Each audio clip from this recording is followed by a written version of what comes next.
शान्तं शाश्वतमप्रमेयमर्घम्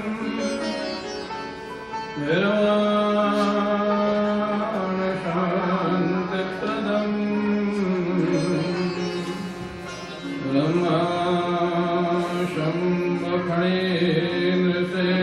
ब्रह्माशम्भफणेन्द्रसेव्यमनिशम्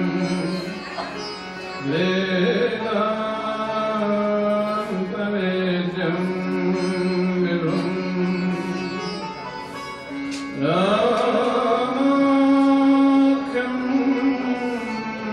जगदीश्वरं स्वर्गुरुं मायामनुष्यं हरिं वन्देऽहं करुणाकरं रघुवरं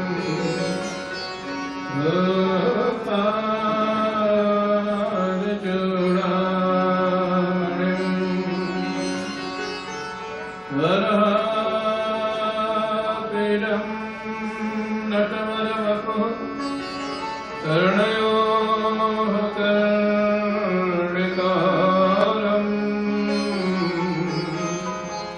बिभ्रतवास कनककपिशं वैजयन्तीं जमानाम्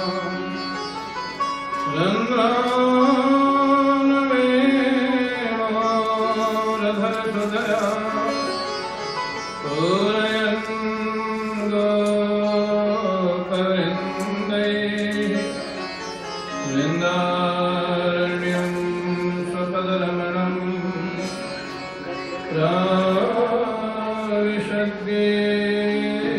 प्राविशद्गीतकीर्ति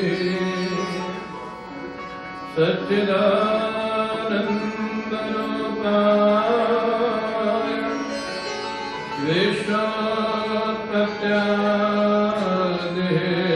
विश्वोत्पत्त्यादिहेतवे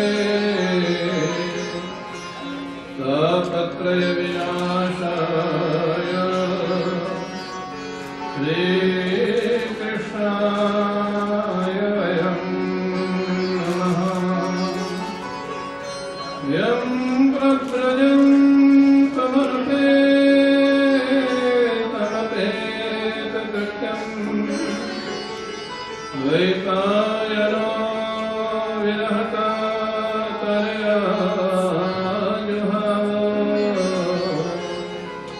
पुत्रेति तन्मयतया तरवोभिनेदु तं सर्वभूतहृदयं मुनिमानतोऽस्मि।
कृष्ण की दिव्य बाल लीला, भगवान कृष्ण के साथ जाते हैं, अनेक तरह की लीलाएं करते हैं।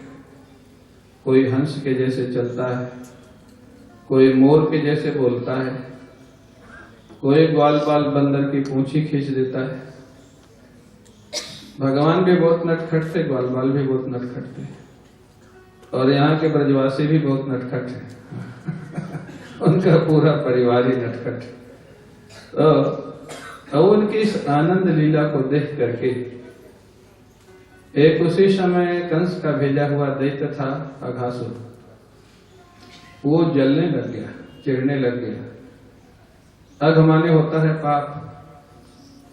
जो किसी के सुख और आनंद को देख के जले चिढ़े, उसका नाम है अघासुर। हाँ, देख लेना, हमारे आपके अंदर तो नहीं बैठा कहीं, नहीं तो कृष्ण भगवान को बुलाना पड़ेगा उद्धार के लिए। जो किसी की उन्नति को देख के, आनंद को देख करके, सुख को देख करके जेलस होने लग जाए, जलन होने लग जाए, उसी का नाम है अघासुर। अघासुर जलने लग गया भगवान और ग्वाल बालों की दिव्य लीला को देख करके। और जब व्यक्ति जलता है तो फिर सामने वाले की लीला को बिगाड़ने का प्रयास करता है। अघासुर एक विशाल, 1 योजन माने 12 किलोमीटर लंबा अजगर बन गया। विशाल उसका मुख, गुफा के जैसा मुख, उसके दांत लग रहे थे पहाड़ी की चोटी के जैसे, उसकी जीभ लग रही थी एक सुंदर रास्ते के जैसे। ग्वाल वालों ने देखा, अरे इतनी सुंदर गुफा, हम इतने दिन से जमुना किनारे आ रहे हैं, आज तक तो कभी दिखी नहीं, अचानक इतनी सुंदर गुफा, इतना सुंदर रास्ता, चलो अंदर देख के आते हैं कैसी है। दूसरे ग्वाल ने कहा कि ये अजगर की जैसी आकृति है, कहीं कोई मायावी अजगर तो नहीं है। तीसरे ने कहा अजगर भी होगा तो हमारा क्या करेगा, जो वत्सासुर और बकासुर की दशा हुई है वही इसकी होगी, कन्हैया हमारे साथ है ना। कितना भरोसा था, कन्हैया हमारे साथ है, इसलिए हमको कोई चिंता करने की आवश्यकता नहीं है। जहां चिंता है समझ लो अगर उसका कन्हैया पे भरोसा, कन्हैया पे भरोसा हो, और वो तो सब जगह है। ताली, और ये उनकी आपस की वार्तालाप श्री कृष्ण सुन रहे ग्वाल वालों को, और इतना कह करके ताली बजाते हुए अघासुर के मुख में घुस गए, अजगर बना हुआ जो अघासुर। भगवान कृष्ण ने देखा, इतना आश्चर्य, जानबूझ करके काल के मुख में चले गए मेरे भरोसे। और जैसे वो घुसे, अघासुर ने मुख बंद नहीं किया, क्योंकि वो प्रतीक्षा कर रहा था कि श्री कृष्ण बलराम भी आ जाए। तो बलराम जी तो उस दिन गए नहीं थे। दोनों जो सर्पों के उद्धार की लीला हुई है ना, अघासुर उद्धार और कालिय दमन, ये दोनों में बलराम जी साथ में नहीं गए, दोनों थे। क्यों नहीं गए? भगवान ले नहीं गए जानबूझ के। क्यों नहीं ले गए?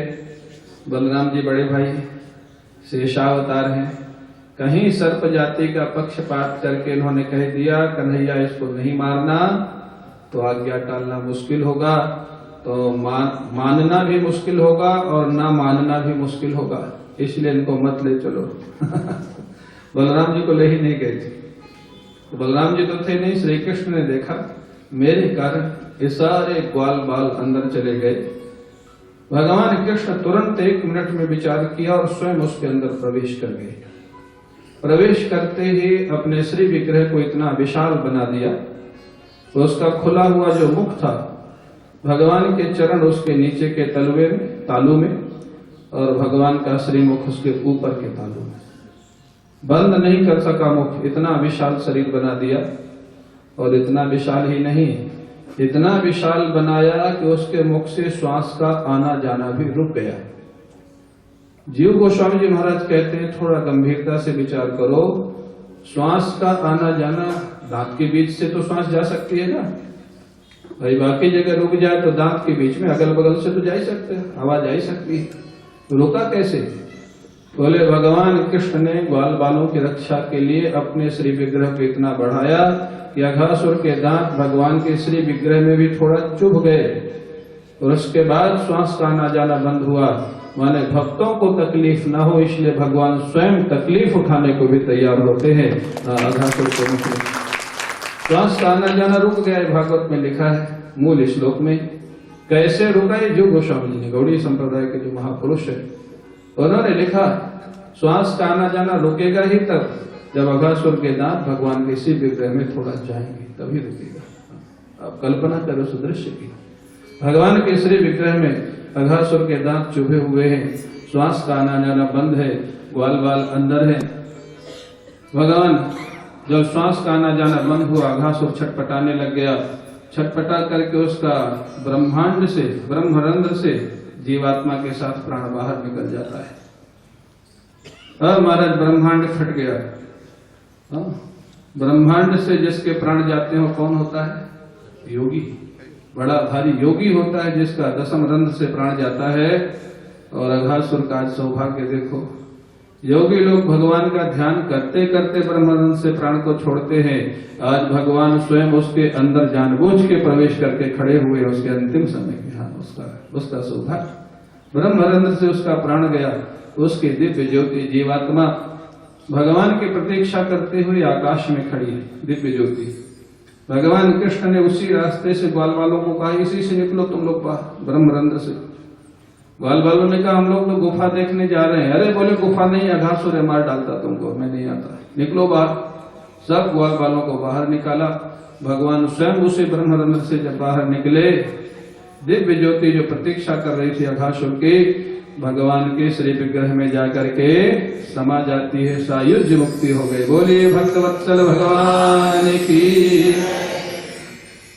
देवता लोग बड़े प्रसन्न, अघासुर बड़ा भारी शक्तिशाली था, बड़ा कष्ट देता था देवताओं को, और खूब फूलों की वर्षा की है, खूब धुंध भी बजाए जब अघासुर का उद्धार हो गया। अब अघासुर के उद्धार जब बड़ा सुंदर संगीत हो रहा था वहां, और इधर ग्वाल वालों ने कहा कन्हैया अब हमको भूख लगी, बाल भोग घर में करने नहीं दिया, यहाँ लेके आ गए, और अब काफी समय हो गया। भगवान ने कहा चलो जमुना किनारे चलो। वहां हमारा जो गोलाकार बैठ करके मध्य में श्री कृष्ण बैठे हैं, चारों तरफ ग्वाल बाल बैठे, और इतने सुंदर देवताओं ने वहां संगीत गंधर्व गा रहे थे, देवता लोग धुन भी बजा रहे थे, अप्सराएं नृत्य कर रही थी। वो संगीत की ध्वनि ब्रह्मलोक तक पहुंच गई थी। ब्रह्मा जी ने सोचा इतना सुंदर संगीत, चलो हम भी आते हैं सुन के। जब सुंदर संगीत हो और उसमें भाव समाहित हो, सबकी इच्छा होती सुनने की। हम कल और परसों यहाँ 2 दिन सुंदर भजन होने वाले हैं। कल श्री विनोद जी अग्रवाल जी के और परसों गोविंद जी भार्गव जी के, जो स्वयं कथा प्रेमी के रूप में आप कथा सुनने के लिए बैठे। मैंने कहा कि ऊपर बैठ जाइए, बोले नहीं ऊपर बैठ के कथा सुनने में आनंद नहीं आता है। जबरदस्ती नीचे बैठ गए। तो महाराज ये है रस, वृंदावन का रस। विनोद जी के बंबई छुड़ा दी, गोविंद जी का कानपुर छुड़ा दिया। किसने छुड़ाया? यही टेढ़ी कान वाले ने, इन्होंने ही छुड़ाया है। यही सबका छुड़ा देते हैं। तो दीजिए सावधान रहना, आपका अमेरिका में छुड़ा देते ये ठाकुर जिसको पकड़ता है ना, हमारे यजमान तो अमेरिका से आए। अब महाराज कहते हैं ब्रह्मा जी आ गए संगीत सुनने के लिए, आए तो थे संगीत सुनने। वहां देखा दूसरी लीला, भगवान मध्य में बैठे हैं, चारों तरफ ग्वाल बाल बैठे हैं, भोजन बाल भोग हो रहा। अब भगवान की अवस्था लगभग अभी 5 वर्ष की, लगभग 5 वर्ष के बालक के लिए धर्माचार का, धर्मशास्त्र का कोई नियम लागू नहीं होता है। भगवान दोनों हाथ से खा रहे, और जिस ग्वाल बाल का बाल भोग ज्यादा अच्छा होता है उसका जूठा उठा के भी खा लेते हैं। ब्रह्मा जी बोले ये भगवान, ये धर्म की स्थापना करने आए हैं, ये ग्वाल बालों का जूठा खा रहे, ये दोनों हाथों से खा रहे, दोनों हाथों से खाना भी अधर्म, एक दूसरे का जूठा खाना भी अधर्म। ब्रह्मा जी चकरा गए। भगवान की ऐसी ऐसी लीलाएं हैं कि हम और आप चकरा जाए तो आश्चर्य नहीं। जहां ब्रह्मा जी चकरा जाते, इंद्र चकरा जाता है। इसलिए कई लोग कहते हैं रास लीला क्यों की, चीरहरण क्यों किया। एक महात्मा कहते थे उन्होंने किया तो किया, तुम्हारे ताऊ का क्या जाता ऐसे ऐसे महात्मा प्रकट। अरे बोले भाई इतना समझा दिया, अब नहीं समझ में आता तो किया, तुम्हारा इसमें क्या जाता। तो अगर ब्रह्मा जी और इंद्र जैसे महापुरुष भी मोहित हो जाए तो आज का व्यक्ति मोहित हो जाए, इसमें कोई आश्चर्य नहीं। ब्रह्मा जी बोले भगवान ये जूठा खा रहे हैं, दोनों हाथों से खा रहे हैं, जबकि 5 साल पहले ब्रह्मा जी कारागार में जाके स्तुति किए।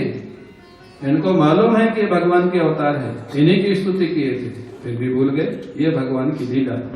परीक्षण करूंगा, भगवान की परीक्षा। भगवान की परीक्षा क्या किया? बछड़े चले गए थे घास खाते खाते दूर, बछड़ों को उठा के बेहोश करके गुफा में डाल दिया। भगवान बछड़ों को खोजने गए, ग्वाल बालों को उठा ले गए। ये ब्रज में चोरी की परंपरा बहुत है। ब्रह्मा जी चोरी कर रहे ब्रह्मा जी चोरी कर रहे, अब क्या करोगे आप? सभी तो चोरी करते हैं। ब्रज में का कुछ पानी ऐसा है, क्यों करोगे? यहाँ जो आता है वही चोर हो जाता है। स्वामी जी हमारा बैग उठा लिए, इनको भी आदत पड़ गई चोरी। ये कुछ पानी ऐसा है, शर्मा जी हमारा डंडा उठा लिए। हम तो परेशान यहाँ के चोरों से।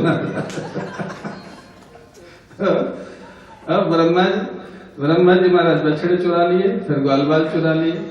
भगवान कृष्ण ने ध्यान से देखा, ये कर कौन रहा है? जब ध्यान से देखा, अरे ब्रह्मा ये तेरी करामात, तो मेरी परीक्षा लेने आया है, देख अब चल अपनी लीला करते हैं। और जो जिस लीला में कुशल है उसी लीला से उसको पराजित करना, ये कुशलता है। ब्रह्मा की लीला क्या है? सृष्टि करना। भगवान कृष्ण ने 2 तरह की सृष्टि की। एक तो यहाँ स्वयं जितने बछड़े थे, ग्वाल बाल थे, संकल्प किया, उतने बछड़े, उतने ग्वाल बाल, उतने डंडे, उतने छीके, उतने कपड़े। सच्चिदानंदमय भगवान के संकल्प से सच्चिदानंदमय ग्वाल बाल और बछड़े प्रकट हो गए। उन बछड़ों और ग्वाल बालों का शरीर भी पांच भौतिक नहीं था, चिन्मय। उनका कोई पिछला प्रारब्ध नहीं था, कर्म नहीं था, कर्म वासना नहीं थी जिससे उनका जन्म हुआ, संकल्प से प्रकट हुए। जैसे भगवान का अवतार होता है, ऐसे इन ग्वाल बाल और बछड़ों का भी प्राकट्य हुआ था। ये सब सच्चिदानंदमय लीला थी। और एक लीला और की, ब्रह्मा जी से पहले ब्रह्मा बन करके ब्रह्मलोक पहुंच गए। ग्वाल बालों के द्वारपालों से कह दिया, देखो जी मैं जा रहा हूं विश्राम करने। और आजकल इस दुनिया में कुछ नकली ब्रह्मा भी घूम रहे, कोई दूसरा आवे तो अंदर नहीं आने देना। भगवान अंदर चले गए। अब वो एक्चुअल जो ब्रह्मा थे वो पहुंचे, द्वारपालों ने रोक दिया, ठहरिए कहाँ जा रहे? अरे मेरे द्वारपाल मेरे को मना पूछ रहे, कहाँ जा रहे? मैं इस लोक का मालिक। द्वारपालों ने बोला हमारे मालिक अंदर विश्राम कर रहे हैं, चुपचाप चले जाओ नहीं पिटाई और होगी। ब्रह्मा जी सोचिए क्या हुआ, अच्छी लीला की मैंने वृंदावन में जाके, ब्रह्मलोक भी जा रहा है। अब ब्रह्मा जी को अंदर घुसने नहीं, ब्रह्मा जी विवश होकर के वापस वृंदावन आ गए। चलो वहीं देखूं अब क्या हो रहा है। ब्रह्मलोक का समझो 5 मिनट व्यतीत हुआ और मृत्यु लोक का 1 वर्ष बीत गया। काल की गणना अलग अलग है। जैसे जो दक्षिणायन और उत्तरायण है, ये दक्षिणायन देवताओं की रात्रि है, उत्तरायण देवताओं का दिन है। माने मनुष्य का 1 वर्ष और देवताओं का 1 दिन बराबर होता है। ऐसे ब्रह्मा जी का तो बहुत बड़ा दिन होता है, बहुत बड़ा। महाराज तो ब्रह्मा जी का 2, 4, 5 मिनट बीता और मृत्यु लोक का 1 वर्ष बीत गया। लौट के आए, क्या हो रहा देखो, ग्वाल बाल बछड़ों का क्या हुआ। वहां गए तो बेहोश पड़े, जहां बेहोश डाल दिया था। इधर आए तो भगवान कृष्ण के साथ ग्वाल बाल बछड़े खेल रहे। ब्रह्मा जी फिर गए गुफा में, क्या वहां से आ गए? वहां गए तो वहां बेहोश पड़े। सत्याह के कतरे नेति, कौन सच्चे कौन झूठे, ब्रह्मा जी ही चक्कर में पड़ गए। सृष्टि के देवता है ना, भगवान ने ऐसी सृष्टि की कि ब्रह्मा जी को समझ में नहीं आ रही कि दूसरी सृष्टि कहां से हो गई। अब महाराज ब्रह्मा जी घबराए और ध्यान से देखा जो भगवान के साथ ग्वाल बाल और बछड़े थे, और ध्यान से देखा तो जितने बछड़े थे, जितने ग्वाल बाल थे, सब शंख चक्र गदा पद्म लिए हुए दिखाई देने लग गए। भगवतीय सृष्टि, भगवतीय लीला, सब भगवान के अनेक रूप दिखाई देने लग गए। अब ब्रह्मा जी समझ गए ये तो साक्षात परमात्मा है जो कन्हैया है। इसी की लीला। साष्टांग लेट गए कन्हैया के चरणों में, लेट लेट के बार बार प्रणाम करने। बोले बार बार क्यों? बोले चारों मुख से प्रणाम करना है। तो एक बार पूर्व से, एक बार पश्चिम से, एक बार दक्षिण से, एक बार उत्तर से, बार बार उठे, बार बार लेटे, बार बार प्रणाम करके जो कन्हैया है, नंद का लाला है, वही परमात्मा है, जो परमात्मा है वही नंद का लाला है। ये पता लग गया। अब स्तुति करते ब्रह्मा जी महाराज, बड़ी सुंदर स्तुति करते। नौमीड्यते भ्रवपुषे तडिदम्बराय गुञ्जावतंस परिपेक्षल सन्मुखाय वन्यस्रजे कवलवेत्र विषाणवेणो लक्ष्मश्रिये मृदुपदे पशुपांगजाय।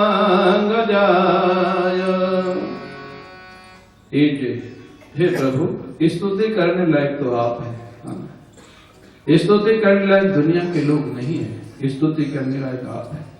भगवान की स्तुति करने का अभिप्राय क्या है? आपका अपना जीवन बनाना, धन्य करना। भगवान को आपकी स्तुति की जरूरत नहीं है। प्रहलाद जी ने कहा है, प्रभु जो आपकी सेवा करते हैं वो वास्तव में अपना कल्याण करते हैं। क्यों? बोले अगर दर्पण में दिखाई देने वाले प्रतिबिंब को सजाना हो, दृष्टांत कितना सुंदर प्रहलाद जी ने दिया। दर्पण, मिरर में देखने वाला जो आपका चेहरा है, अगर उसको सजाना है तो किसको सजाना पड़ेगा? बिंब को, अपने एक्चुअल चेहरे। इसको सजाओ तो उसमें चेहरा अपने आप सजा हुआ दिखेगा। बिंब है ईश्वर, प्रतिबिंब है जीव। बोले ईश्वर को जितना सजाओगे उतना तुम अपने आप सज जाओगे, जीव को ही वापस आकर के मिलता है। हे प्रभु, जो आपकी स्तुति करते हैं वो अपने कल्याण के लिए करते हैं। आपको किसी की स्तुति की जरूरत नहीं है, आपको 56 भोग की जरूरत नहीं है, आपको ज्वेलरी और वेशभूषा की जरूरत नहीं। जहाँ लक्ष्मी जी चरणों की सेवा करती हैं, अन्नपूर्णा सेवा करती हैं, वहाँ छोटा सा 56 भोग लगा के क्या भगवान को जरूरत नहीं? वो हमारे कल्याण के लिए। महाराज, स्तुति करने लायक तो आप ही हैं प्रभु। हे नंद के लाला, हे बनमाला पहनने वाले कन्हैया, एक हाथ में टेंटी का अचार, एक हाथ में दही भात का कौल। हे नंद के छोरा, हम आपके चरणों में प्रणाम करते हैं। ब्रह्मा जी समझ गए जो नंद का छोरा है वही भगवान है। ब्रह्मा जी ने इतनी सुंदर एक बात कही, आखिर तो ब्रह्मा बुद्धि के देवता है। उपक्षेपणम गर्भगतस्य पादयोः किम कल्पते मातुर्धोक्ष जागसे। प्रभु, जैसे माँ के गर्भ में जब बालक होता है और बालक 5, 6, 7 महीने का होता है तो उछल कूद करता है गर्भ के अंदर, कभी कभी लात मारता है, कभी कभी पैर मारता है। माँ उस बच्चे को थप्पड़ नहीं मारती कि क्यों तो उछल कूद कर रहा है। माँ प्रसन्न होती है, बालक चैतन्य है। हे प्रभु, जैसे एक माँ के गर्भ में बालक उछल कूद करता है, माँ माफ करती है, ऐसे संसार में जितने जीव हैं सब आपके गर्भ के अंदर है ना प्रभु, सब आपके गर्भ। उदर के अंदर सारा ब्रह्मांड है ना, उदर के अंदर सारा ब्रह्मांड है, तो गर्भ के अंदर हुआ ना, हुआ कि नहीं हुआ? हाँ ना बोलो, हुआ ना। तो सारा ब्रह्मांड उदर में है तो गर्भ के अंदर सारे जीव हैं। ब्रह्मा जी ने क्या बुद्धि लगाई, युक्ति। प्रभु, हम आप सब आपके गर्भ में हम सब लोग हैं, और जैसे वो गर्भ का बालक कभी कभी उछल कूद करता है, ऐसे मेरे से भी गलती से कुछ उछल कूद हो गई है, कुछ उछल कूद हो गई है प्रभु। जैसे माँ गर्भ के बालक को माफ कर देती है, ऐसे आप मेरे को अपना गर्भ का बालक मान करके माफ कर दीजिए प्रभु, और अपना बना लीजिएगा। ब्रह्मा जी ऐसा भाव, बड़ा सुंदर भाव है ब्रह्मा जी का। और ब्रह्मा जी ने वो दृश्य देखा है, सारे संसार का मालिक। बड़े बड़े संत महापुरुष भोग लगाते हैं, जल्दी स्वीकार नहीं करते, वो ग्वाल बालों के पत्तल से जूठा उठा के खा रहे। ब्रह्मा जी कहते हैं, प्रभु ये दृश्य देख करके तो मेरे जीवन का भाव बदल गया। क्या? अगर मेरे को अगला जन्म लेना ही होगा तो अब मेरे को ब्रह्मा मत बनाना। ब्रह्मा का पद इनके सामने बहुत छोटा है, इन ग्वाल बालों के सामने, ब्रजवासियों के सामने। अगला जन्म मिले तो क्या बनना चाहते हो? बोले ग्वाल बाल बनने का तो मेरा सौभाग्य नहीं, अभी इतने पुण्य मेरे नहीं है, इतना जीवन शुद्ध मेरा नहीं है। फिर बोले जहाँ ग्वाल बाल रहते हैं वहां का वृक्ष बना देना या लता बना देना, इन ग्वाल बालों के चरणों की धूल मेरे ऊपर पड़ जाएगी तो मेरे जीवन में भी कृष्ण प्रेम प्रकट हो जाएगा, और आपके जीवन में कृष्ण प्रेम। इन ग्वाल बालों के चरणों की धूल, ये है ब्रजवासियों का जीवन। ब्रह्मा जी ऐसे भाव पूर्ण प्रार्थना करते। ये ग्वाल बाल अहो भाग्यम नंद गोप ब्रजौकसाम यन मित्रम परमानंद पूर्णम ब्रह्म सनातन। ये ग्वाल बाल धन्य है, ब्रजवासी धन्य है, जिनकी मित्रता साक्षात परब्रह्म परमात्मा ने स्वीकार की है और उनके साथ लीला करते हैं, खेल करते हैं, जूठा खाते हैं, उठा के खाते हैं, एक दूसरे को खिला देते हैं। ऐसे धन्य है ब्रजवासी। ब्रह्मा जी ने बड़ी सुंदर प्रार्थना की, भगवान को उनके ग्वाल बाल बछड़े वापस दे दिए, भगवान से माफी मांगी, भगवान की परिक्रमा की, ब्रह्मा जी अपने धाम को चले जाते हैं।